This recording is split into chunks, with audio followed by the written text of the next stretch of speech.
नमस्ते तपाईहरुले हेर्दै हुनुहुन्छ ट्युटोरियल नेपालमा तपाईलाई स्वागत छ। आज पनि मैले भिडियो लिएर आइसकेको छु। आजको भिडियो चाहिँ YouTube को ब्यानर अथवा च्यानल आर्ट कसरी बनाउने है त्यसको बारेमा, अथवा हामीले कुन चाहिँ एप्लिकेसनको मद्दतबाट चाहिँ हामीले च्यानल आर्ट, ब्यानर अथवा हाम्रो थम्बनेल, लोगो कसरी बनाउने है त्यसको लागि चाहिँ भन्नेछु। सबभन्दा सुरुमा तपाईले प्ले स्टोरमा जानुस्। प्ले स्टोरमा गइसकेपछि यहाँनिर एउटा क्यानभा भन्ने भेट्नुहुन्छ। तपाईले क्यानभा लेख्नुस्। क्यानभा टाइपिङ गरिसकेपछि ल हेर्नुस् है, क्यानभा ग्राफिक डिजाइन भनेर आइसकेको छ। तपाईले डाउनलोड गर्नु होला, डाउनलोड गर्न सक्नुहुन्छ है। 50 मिलियन्स प्लस भएको छ डाउनलोड चाहिँ, 50 मिलियन्स यस।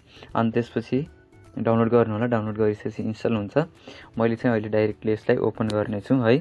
ओपन गर्नको लागि चाहिँ मैले यहाँनिर क्यानभा भनेर राखेको छु। यो क्यानभालाई ओपन गर्नुस्। यो चाहिँ तपाईले अफलाइन भन्दा पनि अनलाइनबाट काम गर्न सक्नुहुन्छ है। क्यानभा चाहिँ अनलाइनबाट काम हुन्छ। तपाईले हेर्नुस् यहाँनिर 50,000 प्लस हाम्रो के गर्न सकिन्छ, टेम्प्लेटहरु यसमा हुन्छ। जस्तै तपाईले लोगो टेम्प्लेटहरु भयो, थम्बनेल टेम्प्लेट, अनि च्यानल आर्ट थम्बनेल है टेम्प्लेट, अनि अथवा हामीले इन्स्टाग्राम कभर पनि यसमै भेट्न सकिन्छ है।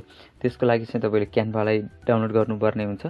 ल हेर्नुस्, सबभन्दा सुरुमा यदि तपाईले हैन कुनै यसमाको लोगो युज गर्नुहुन्न अथवा पोस्टर युज गर्नुहुन्न अथवा इन्स्टाग्राम पोस्ट कुनै पनि गर्नुहुन्न भने चाहिँ तपाईले यसबाट पनि चुज गर्न सक्नुहुन्छ के कति लिने है। त्यसको लागि चाहिँ तपाईले यहाँबाट चुज गर्न सक्नुहुन्छ। यदि हैन हामीले चाहिँ डाइरेक्टली लोगो चुज गर्छौं र त्यसलाई चाहिँ मोडिफाई गर्छौं भने चाहिँ तपाईले यहाँबाट चाहिँ लोगो पनि एडिट गर्न सक्नुहुन्छ। मोरमा जानुस्, थुप्रै लोगो आउनेछ है। यसमा चाहिँ नेट त्यतिकै फास्ट हुनुपर्छ, हैन भने चाहिँ खासै दिँदैन, फेरि स्लो हुन सक्छ। त्यसको लागि हो तपाईले लोगो चाहिँ कुन चाहिँ युज गर्ने है, यो चाहिँ तपाईले चुज गर्न सक्नुहुन्छ। जस्तै यो भनेको चाहिँ लोगोको ब्यानर जस्तै भयो कि ब्याकग्राउन्ड जस्तै है। अथवा हैन तपाईले चाहिँ यसैलाई नै लोगो मान्नुहुन्छ भने यसमै पनि एड गर्न सक्नुहुन्छ। सपोज जस्तै मैले लोगो एउटा बनाएको छु, त्यो लोगोलाई चाहिँ मैले यसमा राख्न खोजेँ अरे है, यो टेम्प्लेटमा राख्न खोज्छु। यसलाई चाहिँ ओपन गर्नुस्। यसले चाहिँ नेटको लागि हुन्छ। यसले चाहिँ अटोमेटिक सेभ पनि गर्छ है। तपाईले जुन टेम्प्लेटलाई अहिले ओपन गर्नु भयो नि, यो टेम्प्लेटहरु चाहिँ अटोमेटिकली ओपन पनि गर्छ यसले, सेभ गर्छ।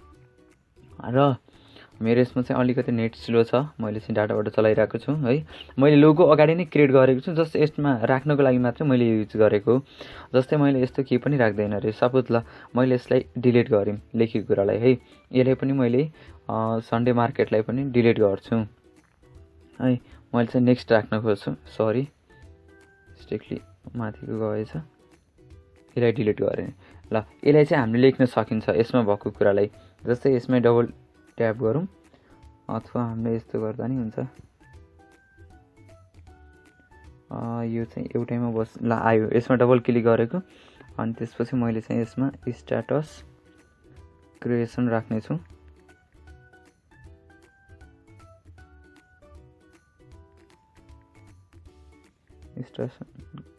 स्ट्याटस क्रिएसन भनेर आइसक्यो हो। अब चाहिँ मैले यसमा लोगो राख्न खोजेँ रे। लोगो राख्नको लागि चाहिँ हामीले के गर्न सकिन्छ त, कलर चेन्ज गर्न सकिहालिन्छ, के पनि छैन कलर चेन्ज गर्नको लागि। मैले चाहिँ यहाँनिर एउटा एड प्लसमा क्लिक गरेँ र अपलोड है। लोगो चाहिँ मैले अगाडि नै क्रिएट गरेको छ यसमा चाहिँ। खास चाहिँ मैले तपाईलाई लोगो भन्दाले पनि ब्यानर आर्ट कसरी बनाउने त्यसको बारेमा भन्न गइरहेको हो। त्यही पनि केही छैन, मैले चाहिँ यसमा लोगो राख्ने तरिका पनि सिकाइदिन्छु। यसरी राख्नुस् है। तपाईलाई आवश्यकता अनुसार कुन ठाउँमा राख्ने के गर्ने त्यो टक्क मिलाएर राख्नु होला। ल चिटिक्क परेर मिलाएर राख्नुस् तपाईले पनि। मैले चाहिँ यसलाई यहाँनिर राखौँ, तल टच भएको छैन, ठिक छ। यसको कलर चेन्ज गर्न चाहनुहुन्छ भने यसमा क्लिक गर्नुस्। यहाँनिर कलरमा ट्याप गर्नुस् र कलरमा अब चाहिँ तपाईले कुन चाहिँ कलर राख्न चाहनुहुन्छ है। जस्तै मैले ग्रीन राख्न खोजेँ रे है, जुनसुकै के यसरी राख्नुस् है कलर चाहिँ। जस्तै यो कलर पनि मन परेन भने तपाईले यो कलरलाई पनि चेन्ज गर्न सक्नुहुन्छ, टेक्स्टको ब्याकग्राउन्ड कलरलाई पनि। सरी यो अलिकति ट्याब ल भएछ। यसमा क्लिक गरौँ र मैले यसमा गएर रेड राख्न खोजेँ रे। ल रेड नै राख्दिउँ न, ल भएछ हो। यति भइसकेपछि तपाईले सेभ गर्नुस्। सेभ गर्नको लागि चाहिँ तपाईले यसमा क्लिक गर्दाखेरि पनि सेभ भइहाल्छ है। तर यसमा चाहिँ अलिकति मेरो नेट स्लो भएको छ। मैले चाहिँ अहिले एकपटक यसलाई ब्याक गर्नेछु। मैले चाहिँ सेभ गरेन है, तपाईँले यसरी सेभ गर्न सक्नुहुन्छ। मेरोमा चाहिँ अहिले डाटा थोरै छ, त्यो भएको कारणले पनि हो। र यो चाहिँ हाम्रो के कति डिजाइन बनाएको छ यहाँबाट पनि तपाईँले भेट्न सक्नुहुन्छ डिजाइनबाट है। र अब रहेको कुरा तपाईँले इन्स्टाग्राम पोस्टहरू के कसरी एडिट गर्ने यो पनि सक्नुहुन्छ एडिट गर्न। र युट्युब च्यानल आर्ट भनेको छ, युट्युब च्यानल आर्ट पनि राख्न पाउनुहुन्छ तपाईँले। यहाँनिर चाहिँ थम्बनेल पनि राख्न सक्नुहुन्छ, थम्बनेल आफै क्रिएट गर्न सक्नुहुन्छ यसरी एडिट गरेर है। अनि त्यसपछि पोस्टरको फेसबुक पोस्टको के कसरी युज गर्ने, अनि तपाईँले एनिमेटेड लोगो पनि भेट्नुहुन्छ है यसमा। आफ्नो जस्तै इन्ट्रो भनौँ न, त्यो पनि राख्न सक्नुहुन्छ यसमा। फेसबुक कभर पनि राख्न सक्नुहुन्छ। थुप्रै गेमिङ लोगोदेखि लिएर यसमा एनिमेटेड सोसियल मिडियादेखि पुरै भेट्नुहुन्छ कि तपाईँले है। ल यति गर्न सक्नुहुन्छ। जस्तै मैले यसमा चाहिँ एउटा च्यानल आर्ट नै खोज्छु। अब धेरै तपाईँहरूले चाहिँ के गर्नुपर्ने छ भन्दाखेरि सबभन्दा सुरुमा चाहिँ युट्युब च्यानल आर्ट्सबाट तपाईँले यसरी सर्च गरेर ल्याउनु होला। मैले चाहिँ यसमा डिजाइनलाई चाहिँ सेभ गरिसकेको छ। यसलाई चाहिँ मैले चाहिँ यसलाई सिलेक्ट गर्न खोजेँ र यसलाई ओपन भइसकेपछि हामीले यसमा चाहिँ कसरी राख्ने भन्दाखेरि सबभन्दा सुरुमा चाहिँ यो चाहिँ ब्लगको लागि राम्रो छ है। ब्लगको लागि चाहिँ ब्यानरहरू राम्रो छ। यदि तपाईँहरूले ब्लग सम्बन्धी बनाइरहनु भएको छ भने चाहिँ यो डिजाइनमा राख्दाखेरि एकदम राम्रो देखिनेछ। जुनसुकै राख्नुहोस् तपाईँहरूले चेन्ज गरेर कलर पनि चेन्ज गर्न सक्नुहुन्छ। यसमा चाहिँ अलिकति लोडिङ भइरहेछ नेटको प्रब्लमले। फाइनली चाहिँ हाम्रो यसमा आइसकेको छ। अब चाहिँ मैले चाहिँ यसमा लोगो राख्न चाहेन, यसलाई चाहिँ रिप्लेस गर्छु। यहाँ रिप्लेस भन्ने छ, रिप्लेसमा गइसकेपछि कुनै एउटा फोटोलाई सिलेक्ट गर्नुहोस् ब्लगको लागि। लोगो चाहिँ अहिले मैले राखिनँ यसमा चाहिँ। लोगो राख्ने भने चाहिँ अलिकति राम्रो देखिँदैन फेरि यसमा। र यसमै क्लिक गर्नुहोस्, डबल क्लिक गर्नुहोस्, तपाईँले एडिट गर्न पाउनुहुन्छ। एडिट गर्नको लागि यसमा क्लिक गऱ्यौँ। मैले चाहिँ यसमा स्ट्याटस क्रिएसन भनेर नै राख्नेछु। राख्न चाहिँ स्ट्याटस क्रिएसन भनेर राख्यौँ। यसको साइजहरू अलिकति लम्बाइदिउँ न हो। र नेक्स्ट स्टाइलमा पनि हामीले दिन सक्यो यसलाई। मैले चाहिँ यसलाई हटाइदिउँ न है, यति राख्यौँ।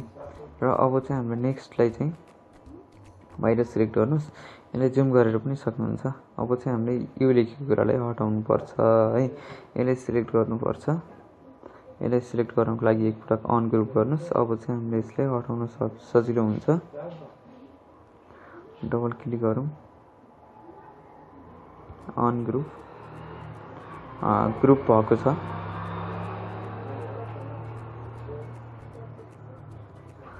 कम्प्युटर एडर गर्नुहुन्छ भने चाहिँ एकदम सजिलो हुन्छ। यो चाहिँ अब यसमा अलिकति अप्ठ्यारो नै हुन्छ तपाईँहरूलाई। बल्ल क्लिक भएछ।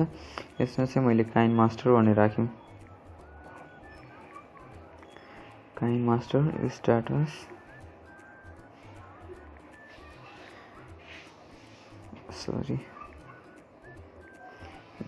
स्ट्याटस भिडियो भनेर राख्यौँ है। ल हेर्नुहोस्, मैले यति मात्रै राख्न चाहेँ अहिले चाहिँ।